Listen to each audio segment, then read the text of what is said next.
भारत के माननीय प्रधानमंत्री श्री नरेंद्र मोदी जी और सम्मानित अतिथियों, आज यहाँ आपका स्वागत करते हुए मुझे बेहद खुशी हो रही है। हम ऐतिहासिक क्षणों के साक्षी बनने जा रहे हैं। आज हम हिंदुस्तान टाइम्स का शताब्दी समारोह मना रहे हैं। इस मौके पर प्रधानमंत्री जी विशेष करके आपका स्वागत है। पहले मैं आपको 100 वर्ष पीछे ले चलना चाहती हूँ। वह साल 1920 था जब महात्मा गांधी ने असहयोग आंदोलन शुरू किया था।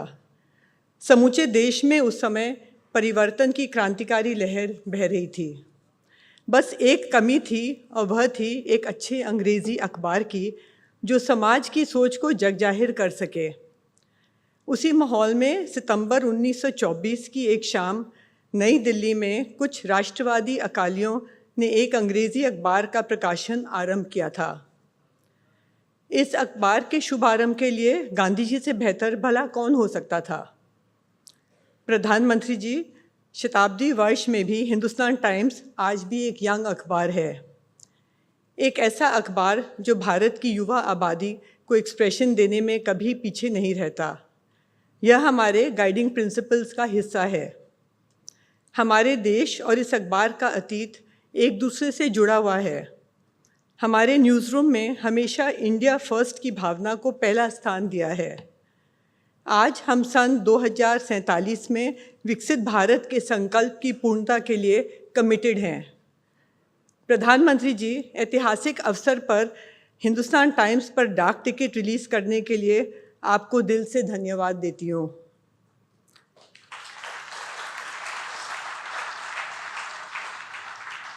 हमारी लंबी यात्रा का यह एक माइलस्टोन है। हम अमृत काल से शताब्दी काल की ओर बढ़ते भारत के साथ कदम ताल करने के लिए दृढ़ संकल्प हैं।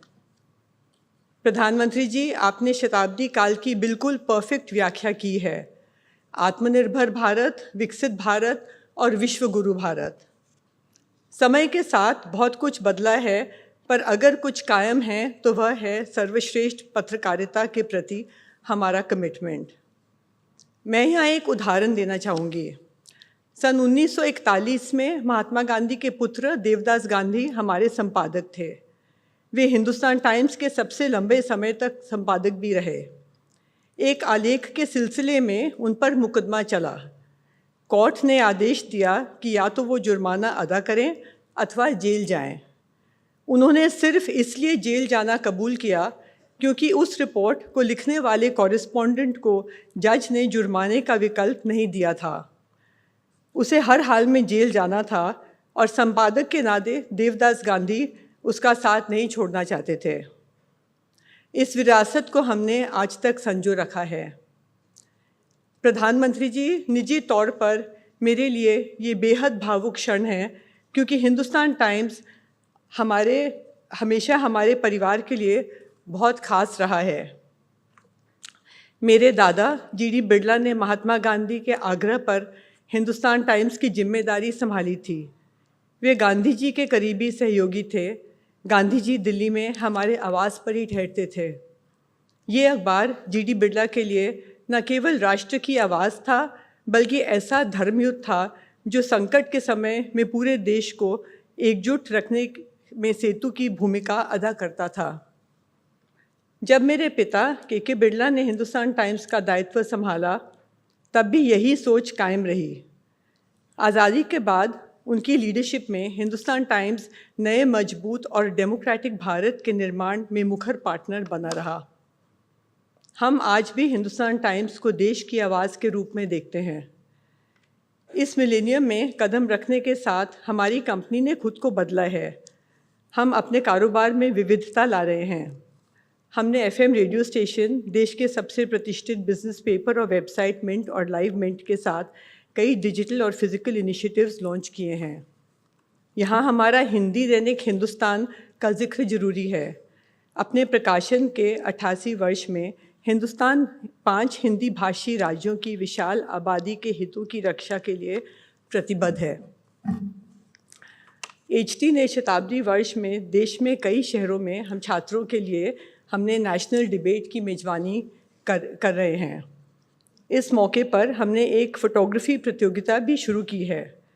इसमें बड़ी संख्या से लोग के देश अलग अलग हिस्सों को एक्सप्लोर करते हुए अपने द्वारा खींची गई तस्वीरें भेज रहे हैं। ये बेहतरीन सुझाव खुद प्रधानमंत्री जी की ही देन है। हम पत्रकारिता के क्षेत्र में छात्रों के लिए फेलोशिप भी घोषित करने जा रहे हैं। प्रधानमंत्री जी, आपके नेतृत्व में भारत ने तेज़ी से प्रगति की है। आज यह दुनिया की 5वीं बड़ी इकॉनमी है और अगले चंद वर्षों में हम तीसरी सबसे बड़ी इकॉनमी बन जाएंगे। आपने आम आदमी के संस्कार और बुनियादी सुविधाओं पर गजब का काम किया है। रूरल जोग्राफीज़ में महिलाओं के एम्पावरमेंट के साथ इंफ्रा डेवलपमेंट में जमकर काम हुआ है। एक तरफ हम गति शक्ति मिशन के साथ बुलेट और रैपिड ट्रेन्स को बढ़ावा दे रहे हैं, तो दूसरी तरफ स्पेस में भी छलांग लगा रहे हैं। आपकी प्रधानमंत्री गरीब कल्याण अन्न योजना को समूची दुनिया में सराहना मिली है। डिजिटल इंडिया का आपका सपना भी तेज़ी से साकार हो रहा है।